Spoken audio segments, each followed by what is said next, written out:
emingaka emva kweminyaka emingaka ngagcina ukuzwakala ngaleli phiko lizwakala endlebeni zakho. Ngikelela ke kumakhaya ngamakhaya kuphi nakuphi lapho lo msakazo unifica ke nikhona. Sanibonani bafowethu kuwona wonke amagumbi omhlaba.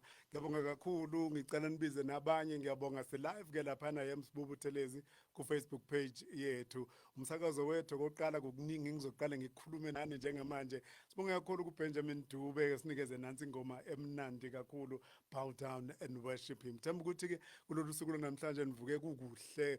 uNkulunkulu esivusile, siyambonga kakhulu, inhliziyo zethu zichachambile, okuhle kakhulu nenginifisela kona namhlanje ekseni. uNkulunkulu abe nani kulolu suku. Ngisanikeza nje umculo nje omnandi, sizoba nje ihora kuphela, angeke nginikeze okuningi okwamanje, kodwa kuzothi mangabe sithi nje 20 past half past bese ke ngiyihlahla indlela bese ngikwazi ukuthi ngihlinze lenkomo engaka namhlanje esiyiwise ngalolu suku. Okay, benginithembisileke ukuthi ngomhla ka7 kuDisemba kuyobe kwenzeka lokho. Imininingwane eminingi sokunikeza yona kungekudala. uNkulunkulu anibusise, ngiyanithanda kakhulu. Niyezwa uDon uyasikhumbuza namhlanje ekseni ukuthi wehla ukuze thina siphakanyiswe, wehla ukuze thina siphakanyiswe. Ingakho noma usuphansi, kodwa mangabe uthembe yena nje uyazi ukuthi noma kanjani uzokwehla, wehlisa nengilosi, athume nengilosi ezikuthatha zizokuphakamisa. Ezwini lakho uthi akavuma ukuthi unyawo lwethu lushelele. uDoni uthi Jesus came down. Ngaphambi kwakhe uAndile kaMajola nikeza ingoma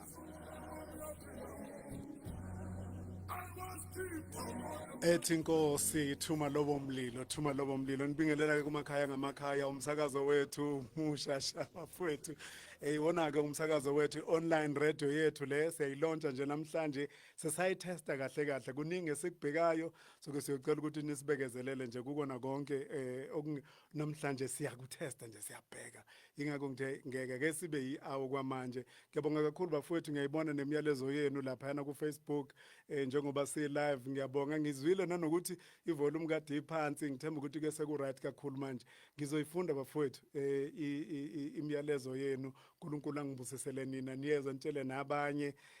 Ngicabangile ngathi bese nitshela ukuthi njawo le ndoda ingizi ukuthi sethembise isibambise ijeke lapha yana, yasibambisa uDongilutho bafowethu. Xolise nje kakhulu emasontweni ambalwa edlule kuye kwaba nezimo engezinhle. Omunye wabangani bami lapha eMnambithi wadlula emhlabeni, kwadinga ukuthi ke sinake udaba lwakhe ukuze sikwazi ukumbeka endaweni yakhe yokugcina. Ngalolo suku esesikade simbeka ngalo, omunye wabangani bami futhi wathola ukuthi usedlulele uma wakhe. Ngomgqibelo olandela kwadinga ukuthi siyombeka eSouth Coast. Ngabuya lapho sengibuya nomkhuhlane oyisimanga, so ke ngizama ukurecover nje nevoice yami, kodwa ke ngithemba ukuthi kuzohamba kahle yonke into bafowethu. Njengoba ke namhlanje ngisho ukuthi umsakazo wethu iVoice of Life Radio izokwaziwa kanjalo. Kuningi ke engizolokho ngikushare nani ekuhambeni kweinsuku, nginitshela ukuthi iplan yethu going forward ithini. This is part of the return engeke introduce kinini emasontweni ambalwa edlule. So ke lowo mzabalazo, lowo mshikashika uyaqhubeka.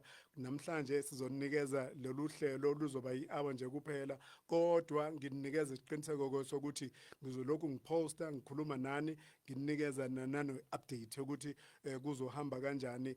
Siyafisa ukuthi kube umsakazo omkhulu lo kunayo yonke, kupossible. Uma kukhona umsakazo wake wabamkhulu emhlabeni, cabanga ukuthi nawo lona ungakwazi ukuthi ugcine umkhulu ngelinye ilanga. Ungebe mkhulu manje, mhlawumbe uyoba mkhulu eminyakeni eyishumi, eminyakeni engamashumi 20. Phela mangabe sakha into suke siyakha nane generation. Bonga kakhulu ngani zakwethu, kinina nonke nje ngizoyifunda imiyalezo yenu. Hey, njengoba isimningi kangaka nje kubangani bami nje ngibonile lapha no Bishop TA Sangweni. Ngiyabonga ngani yakwethu ST Dlamini, fanele ngabo la ST, kodwa ngiyazi ukuthi usenkonzweni lapha nomprofeti uMthethwa lapha Harry Smith. Bafowethu ake nginikeze enye ingoma. uNkulunkulu asinikeze nje indumiso kuleli hour, ngaphambi kokuthi ngikhuluma inhliziyo yami kinina, ngoba ngizoyikhuluma inhliziyo yami kinina. Nakuba namhlanje uyasizwa ingoba senza njalo ukuthi makusekuseni simbize, emini maphakamela ngasimbize, ntambama simbize, ngaphambi kokuba siyolala siyothatha umfanekiso wokufa simbize. Umbize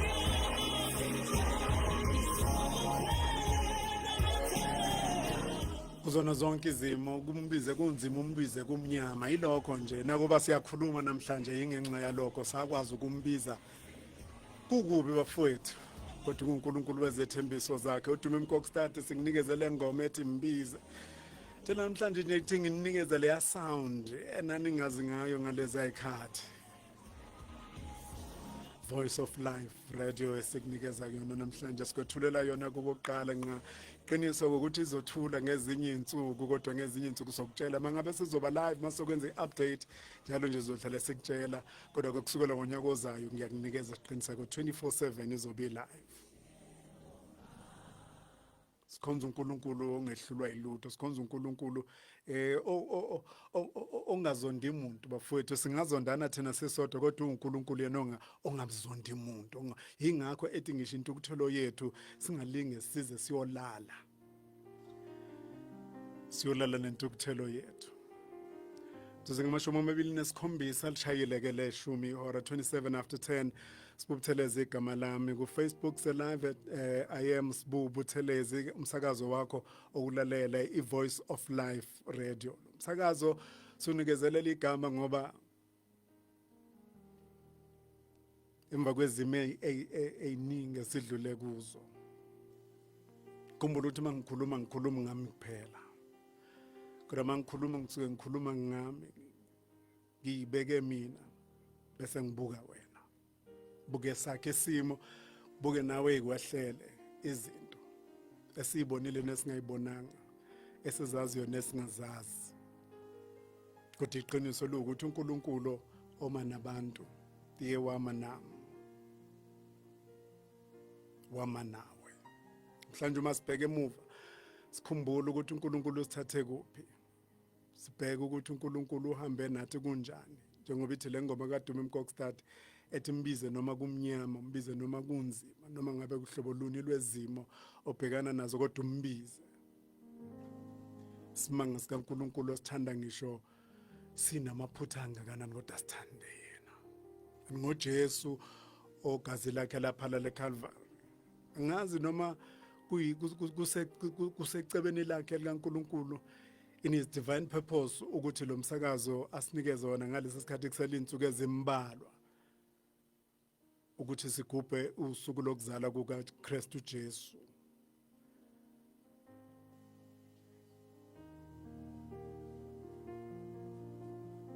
kuningi ngicabangayo mangicabanga lesi sikhathi esikusona ningi ngicabangayo mangicabanga buhambe selihambile uma ngicabanga lolu esiliqalayo namhlanje kuningi esenakho emasontweni ambalwa edlule nginikeze ulwazi about the return project the return project ngasho ukuthi injongo yayo enkulu ukubuya nakho konke uNkulunkulu esike sanikeza kona noma yesithuma ukuthi sinikeze yona eminyakeni eminingi edlule kodwa iqiniso lokuthi uNkulunkulu we-freshness uNkulunkulu we-fresh start uNkulunkulu osinikeza izinto ezintsha ngaso sonke isikhathi so the return is bringing something fresh izinto ezizokwazi ukusinikeza zikwazi ukusinspireisha zesikhumbuze ukuthi yayiyini injongo kaNkulunkulu ngempilo zethu noma ngizwe ukuthi izwi lami lika-recovery ngokuphelele emva kwalomkhuhlane engiwuchazile kodwa ngathi ngeke ngikwazi ukuniphoxa ngoba nganginitshelile ukuthi namhlanje siyoye emoyeni live namhlanje kodwa bengingakwazi bafowethu lihle iqiniso ngokweplan yethu neteam and my team leader okuyena osilekelelayo kulomsebenzi ngoba bengeke ngwenze ngingedwa ngangicabanga ukuthi ngiyobe ngikowakhe umsakazo wathi lutho uma siqala nje siza kunina sizobe sesiza nomlilo sizobe siza kunina kulomsakazo omusha ozobuqala nqa ukuthi uzwakale ngiyambonga kakhulu bafowethu umuntu nomuntu unabafowabo abathola endleleni akubona bona abafowenu labenzelwe nabendlini kodwa abanye bathola ngendlela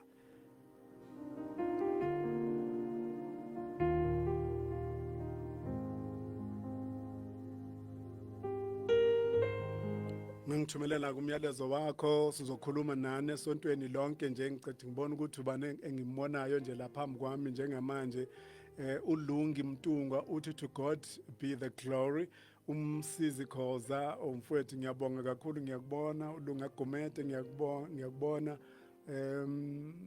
mfowethu uthi usazovusa abaningi siyabonga iyagijima nalento phambi kwami ubani lo bafowethu ubona safanele ngizama kuyimasterisha safanele ngizama angihleki uproducer kusafanele ngizama ukuyimasterisha ngiyimise ngizoyifunda la efonini niyezo mangibuya bafethu engomeni ngani zakwethu 29 before 11 ngo-11 o'clock ngizobe ngiliguqisa bafethu ngithe nje kuzoba yi-hour nje kuphela emva kwalokho siyobe sesikhuluma ngale ku-Facebook kuzojwayeleka nje ngani zakwethu phela sekukudala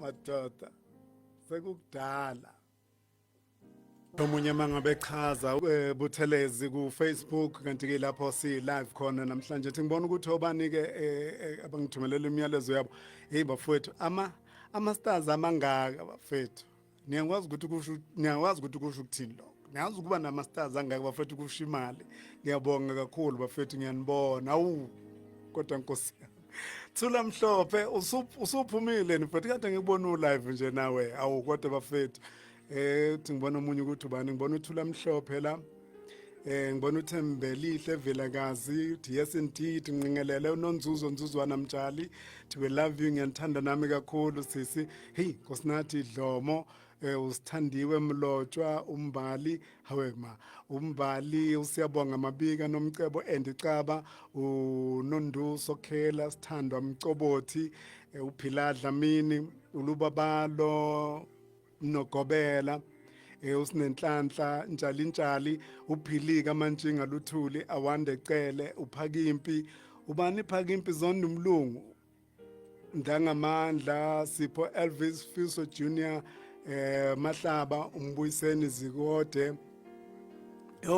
uthi wamuhle Jehova ubani lo unto zokuzwa ngizolulama mfowethu ngizolulama iyagijima bafethu ayangena ama-messages enu angena ngobuningi ngiyabonga kakhulu bafethu le support yenu iyangimangalisa empeleni bengazi ukuthi ayikho into engonikeza yona kakhulukazi efana nale ngoba nina niyazi ukuthi kusukwa kuphi eminyakeni eminingi ngisakaza kusukela ngo-2007 uMakhosi wakakhoza enginikeza i-opportunity yokusakaza kulowa msakazo ngo-2007 kodwa ngo-2008 ngaya kumsakazo lo omkhulu kunayo yonke Afrika ngasakaza iminyaka engaphezulu kweshumi ngithi kwaba iminyaka ewu-15 lokho ningesekile ngafika kulowa msakazo sasingaphansi kwemillion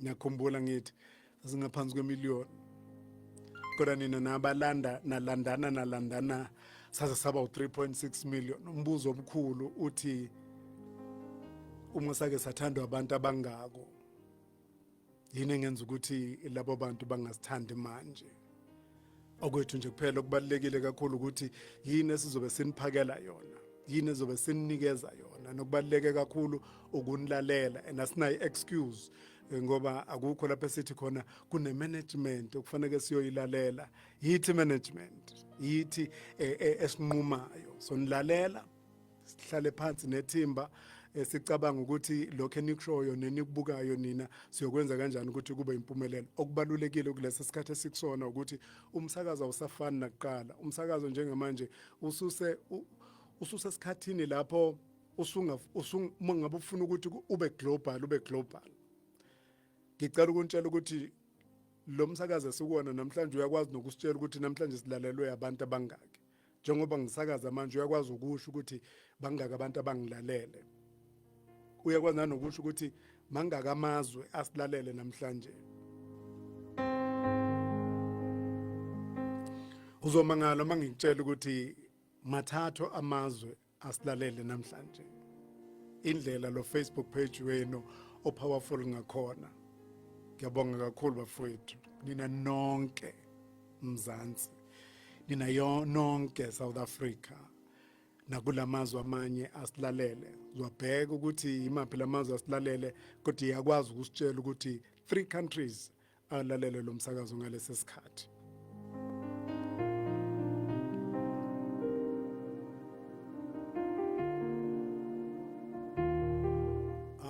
ayikho ifrequency ngane kwethu, ayisekho ngempela ifrequency, kodwa kuzokwenzeka nje ukuthi ey'nsukwini ezimbalwa njobe senikwazi ukuthi nithole kuma-app emsakazo i-Voice of Life Radio le uzokwazi ukuthi niyithole kuma-app omsakazo lapho kutholakala khona yonke imisakazo yase-South Africa, na uzokwazi ukuthi uthole lapho. Njengoba nje ukwenzile ukuthi uye kule link, Nkosi yami, laba ababuza ifrequency ilaba abayibamba manje la. Okay, kune link esikuthumelele yona laphayana, uzoya kuyo, angithi online radio ngani zakwethu. Ifana njengokuthi akufani nomsakazo lo ojwayelekile obuyaye wona uyofuna kwi-frequency, kodwa ngithi uyakhumbula ukuthi uma ngabe nawo loyo we-frequency, uma ngabe kuwukuthi awufike ngenze example eCape Town, ukwazi ukulalela online, awangena ama-stars bafowethu angena. Kodwa Nkosi enhle Xaba ngane yama, wena ngaqala ngawo ukubona ama-stars alokho engenile baningi-ke, ngiyabona angene njengoba ngihleli la. Awu bafowethu, aletheni ngani zakwethu, ngiyayibongela kakhulu. So-ke bengisathi njengoba ulalela online, angithi ubukwazi ukulalela nalo msakazo engangikuwo ngalesa sikhathi uma ngabe ukwelinye izwe noma ukwi-province lapho lo msakazo ongafinyeleli khona, usilalela kanjalo-ke namanje. Yingakho siwubize ngokuthi umsakazo global, ngoba noma ngabe ukuthi uphesheya kwey'lwandle umuntu uyasilalela, noma ngabe kuthiwa kwelinye lamazwe ase-Afrika uyasilalela. So yilokho-ke esikushoyo, i-online noma i-digital radio isebenza kanjalo. Yingakho nje sibheke amamiliyoni ayishumi ngaphambi kokuthi kuphela u-2026, ngoba siyazi ukuthi kulula kakhulu ku-reacha labo balaleli. 10 million is our target ngo-2026. Ngeke kwenzeke bafethu? Is it too big? Is it too big? Am I being over-ambitious? I'm sure the return is powerful enough to produce 10 million listeners. I'm sure, Buffett, I'm sure. And the digital space is actually wide and big enough. Ingakwazi ukusinikeza leyo, angena ama-stars, Buffett, angena ngizokuthi ngiqi. Eyo, kodwa Buffett, uSifiso Junior mfowethu, phela Buffett ningithanda kangaka. Phela Buffett ama-stars imali, ngani zakwethu, ene sayidinga kakhulu imali. And ngizoyicela ngaphambi kokuphuma. Cha ngizoyicela Bafethu, ngeke phela ngime ngedwa, ngeke ngime ngedwa, ngidinga nina ingane zakwethu. Nake nangizama, nake nangimisa nangelinye ilanga. Saziwa kangaka nje ingoba sakwazi ukwakhela abantu izindlu, safundisa izingane ema-universities, sisemsakazweni kodwa umsakazo ukwenza izinto ezinkulu. Ngisanithembile futhi nakulesi sikhathi.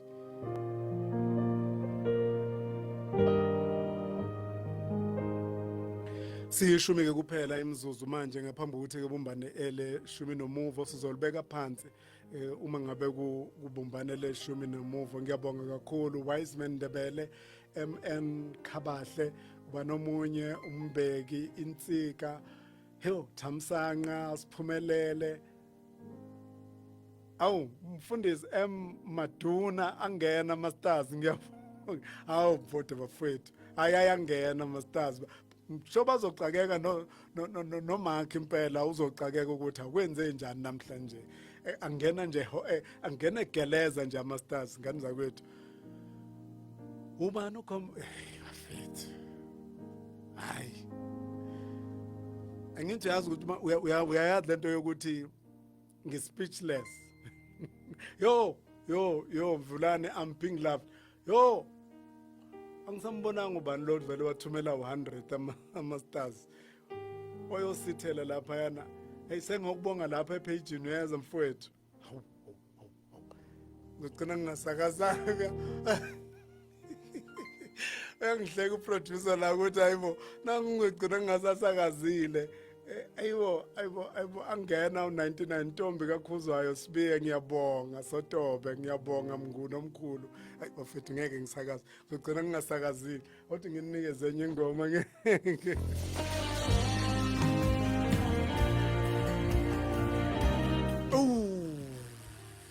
Bafowethu ungizungeze ngemuva nangaphambili. Umthandazo lona bafowethu, umthandazo lona ngiyasizwa siphezulu kwami. Beleni bafowethu besingeke sifike lapha sikhona uma lesi sandla besingekho phezulu kwethu. Siphume lapha esasingazi ukuthi siyophuma khona. Sadlule lapha esasingazi ukuthi siyodlula khona.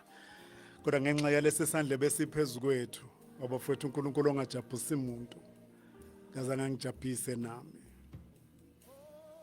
Shobaningi ofakazi abasho kanjalo ukuthi uma bengazungezanga ngabazange sifike la. Sithi Ebenezer uhambe nathi kwaze kwabala. Voice of Life Radio, it's an online radio. Iyaqala nga ukusakaza namhlanje bafowethu. Ingakho sithe asakaza i-hour nje kube kuphela. Nginibekele kona ngesonto elizayo, kuningi nginibekele kona ngesonto elizayo. Umsakazo lona bafowethu. Umsakazo nje ufana nayo yonke eminye imsakazo. Uzobona lawo ama elements nje exceptional enza ukuthi wona wodwa kubonakala ukuthi sibheke kuphi lapha sibheke khona. Umsakazo lo zoba mkhulu uzonikeza intsha yakithi ithuba lokuthi lokhu nathi sibe yikho nabo babe yikho. Baningi abanye abanikezwe ikhono elimangalisayo kwezokusakaza. Abanye njengo producer, abanye njengo sound engineer, abanye abenza okuningi. Ulwazi oluningi abanalo abalifunde ezikoleni nasezikhungweni eziningi ezahlukahlukene befunda ngokusakaza, befunda ngemsakazo, bonke labo bantu. Lo msakazo uzobanikeza lelo thuba. Inombolo yethu ngiyacela, siyacela kakhulu. Noma ngabe kuthiwa yini ofisa ukuthi uyi-advertise emsakazweni wethu, uzonikeza i-WhatsApp number yethu, uzokwazi ukuthi usithumelele yona. Ngizophinda futhi ngizame nokuyifaka lapha kulona leli page nikwazi ukuyithola. I-WhatsApp number yawo lo msakazo ithi 080022883326. Inombolo yethu ithi 0822883326. Yona WhatsApp number yawo lo msakazo. So thatha ke nama voice note akho futhi ngesonto elizayo anifisayo abafisa kakhulu ukuthi basixhase. Sifisa ukuthi njengoba sinikezwe ukusakaza kulesi studio sisakaza kuso namhlanje, kodwa siyafisa ukuthi sesakhe lesi studio salomsakazo. Sonikeza iplan kungekudala. Asontweni nje ambalwa. Dokwazi ukuthi nibone iplan, sifisa ukuthi kube istudio esinjani, sifisa kube umsakazo onjani. So siyacela kakhulu, siyanxusa kinina njengoba nizwa nje ngikhuluma ngalawa masters ngoba akhuluma nazo zonke inhloso nezinjongo nqangi zalomsakazo sokuqalayo namhlanje. So ke kukona konke ningafisa ukuthi nisenzele kona nesinikeze kona, inombolo enizoshayela kuyona ithi 0822883326. uNkulunkulu anibusise, uNkulunkulu abe nani. Ngibongile kakhulu. Igama lami nginguSibu Buthelezi, umsakazo iVoice of Life Radio, i-online radio. Sizokwazi ukuthi sithumele nabanye futhi ngesikhathi esifanayo futhi ngesonto elizayo ngo-9 o'clock ngesonto elizayo sizobe sinani, kodwa ke sizoqhubeka sikhulume nani ku-Facebook seninikeza i-update yakho konke. uNkulunkulu anibusise. Nakuwe producer wami ngiyabonga kakhulu. Ngiyazi ukuthi sisebenze kakhulu namhlanje ukuze siqiniseke ukuthi sibe live. Bekufanele sibe live ngo-9, kodwa ke izinto zethu zaphoqa ukuthi asibe live ngo-10 o'clock ngoba besinganitshalile. Empeleni ngo-9 bese si-ready, kusho ukuthi asikwazi ukuvele singene emoyeni singezange sini-alert. So sinikeze isikhashanyana ukwazi ukuthi nibe aware ukuthi kuzobe kwenzakalani. Ngiyanithanda kakhulu bafowethu Nezo. I love you so much. So much. Nonke ngani zakwethu. Yo, uthando lungaka. Thank you. Tingihambe. Yo, uthando lungaka bafowethu. Ngishilo ukuthi ngi-emotional namhlanje. So nginama mixed feelings. Love you. Until next week. Thank you.